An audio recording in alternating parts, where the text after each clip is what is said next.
Let's be honest, entrepreneurship is not for everyone. Actually, entrepreneurship isn't for most people. Number one, it takes risk. It takes gumption, and it takes a certain mindset. And most people just don't have the thick skin and the drive to be an entrepreneur. But most of those people are not you and I. If you stumbled upon this channel, every Monday, Wednesday, and Friday, I educate you on entrepreneurship, your hustle and your grind, and building generational wealth. If you're interested in any of those things, this may be the channel for you. If you're not interested in entrepreneurship and leaving that traditional 9 to 5, I like to say, but the traditional job to it, you are the employee and you're working for someone that's an employer and you have no desire to leave that, this may not be the right channel for you. I hope you do stick around and maybe I can inspire you and encourage you to think differently, but I want to prepare you for what this channel is. So if you are interested in that content, please stick around, like, subscribe, and hit that notification bell so you can be notified every Monday, Wednesday, and Friday when I bring you a treat. So today, let's get into it. Let's figure out if entrepreneurship may be for you. The first sign entrepreneurship may be for you is if you're constantly reaching new heights, whether it's at your job or in your life in general. And by that, I mean you're never really quite satisfied with the status quo. You're always looking for a way to improve yourself, improve your team, improve your organization. You're that person that's always raising their hand at work or at church or wherever you socialize or get things done and saying, hey, I'll take on that new job. I'll take on that new project. Because you, number one, want to stay busy and you know you can do it well. And that's how you might know that you have the entrepreneurship mindset or the entrepreneurship is in you. I'll give you a quick story. The way I knew entrepreneurship was for me was when I was 16, I got my first job at Wendy's. And it was me and another girl interviewing that same day. Long story short, we both got hired the same day. She quit 2 weeks later. Fast forward about a month later after that, I found out that she got hired getting paid like 50 cents more than me. And this is back in the late 90s, right? That's significant. I mean, I'm talking, I was making like almost $6 an hour, so it was like $5.85 or something like that. She got hired getting paid more. She didn't have any experience. We went to the same high school, so that wasn't it, right? We were both juniors, so that wasn't it either. So whatever, I could go into what I think the reason was, but whatever the reason was, I was livid. I mean, I'm 16. I go into my manager's office and I tell him off in the best way a 16-year-old can tell a grown man off. And he ended up back paying me to my start date the additional amount because I was so livid. Like, I don't even think I threatened like suit or anything like that. But I was a really good worker. I mean, I was a super geek to be there. I was super happy to be making my own money. I was funding my car and my gas when gas was only like 97 cents a gallon, right? So anyway, it was just really disappointing. It was really disheartening. And through all of that, like when it was all said and done, I didn't get a real answer as to why from my boss. I didn't get a good answer as to why she was getting paid more than me. And I didn't stick around. I mean, I stuck around for another 6 months, but it was just because I had other plans, right? I was lining some other things up.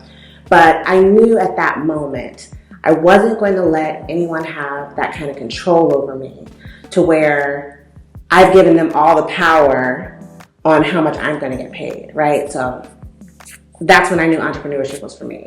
And the funny story about that is how we can connect is I still joined the military. So a year later, at 17, I joined the Air Force. I've been in the Air Force for well over 20 years, and I'm making the transition out of the Air Force. But there's nothing wrong with the job. There's nothing wrong with that traditional career or traditional career path.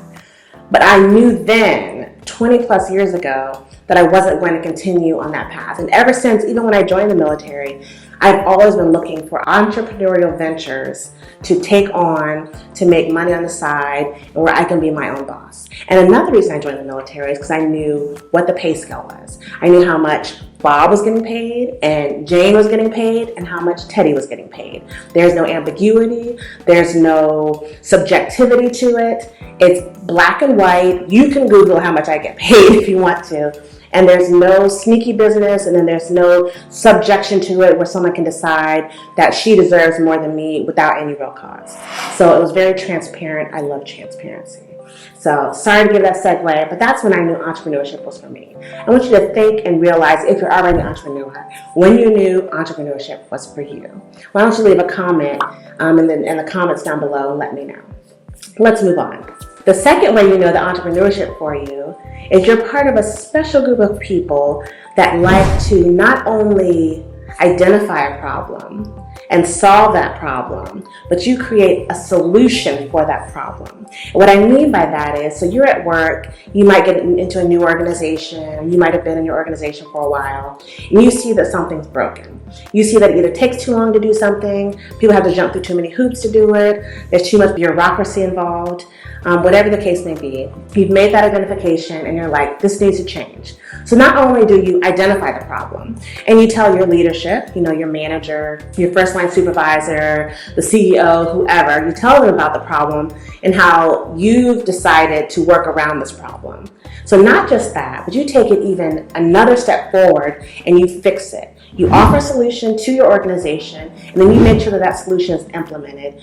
And why would you do that? It's because you're going to be doing your job. Why would you waste your time doing something ass backwards or doing something a difficult way when it can be improved? And you care about the people that come after you. You care about how they feel and how they're going to get through the problem.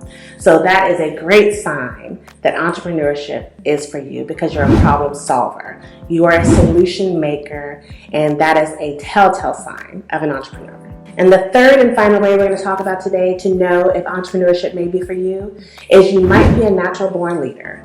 And those of you that are natural born leaders, you know it because your mom or your dad told you, your grandparents told you, or when they're talking about stories when you're little, they always talk about how you kind of got people along to do what you wanted them to do, or you have younger or older brothers and sisters and you coerce them to do the things that you want them to do.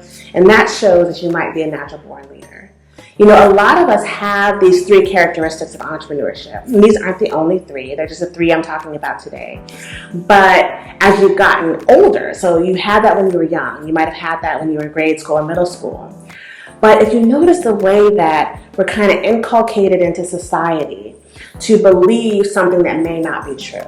So if you're smart, you're intelligent, you're good at school, you're good at sports, from a young age, people start funneling you into these straight and narrow lines. So you're really smart and like, ooh, if you get good grades, you can do well in high school, you can get a scholarship, and you go to an Ivy League school or, a prestigious school. So you do that. You get through high school and you get accepted into this prestigious school. Whether you're paying for it, you're on scholarship, take out loans, whatever the case may be. Then you go to this school and you have to maintain that, right? So like, if you can maintain a 3.8 average in college, then this or that company will want you. You can intern there for the summer, and then they'll hire you on.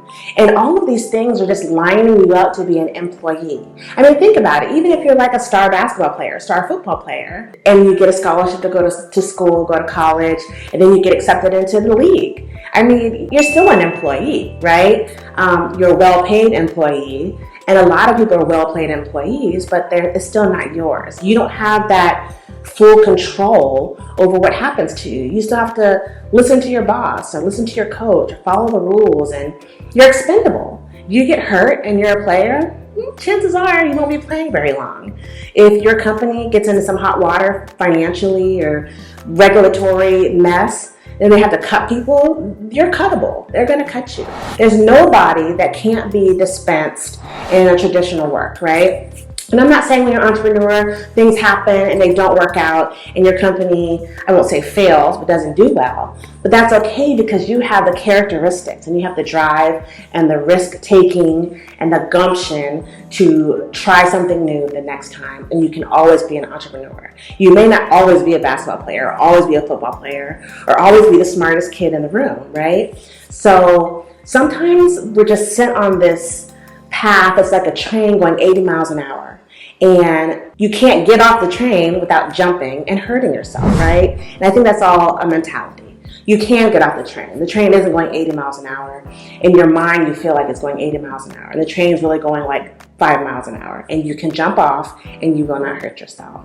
So this is just like my segue into the channel for those of you that are new and you may bump across this channel and you want to know what it's all about. This is all about the entrepreneur mindset, hustling to maintain that mindset and finally building wealth with the goal of building generational wealth. And that's wealth that's going to outlast you and your kids and hopefully your kids' kids. So I hope you enjoyed this. Again, if you're enjoying this content and you want more of it, please like, subscribe to that notification bell. For those of you that have been with me through the beginning, you'll look around, you see I have some stuff in the background. For those of you that know, I moved from the US to Egypt, and it took a long time for my stuff to get here. So I have some better lighting, I hope you noticed. I'm starting to build up my office. I got a few plants. So it's going to, over the next couple of weeks, it's going to be much more improved. So if you stuck with me through my blank white background, I appreciate you.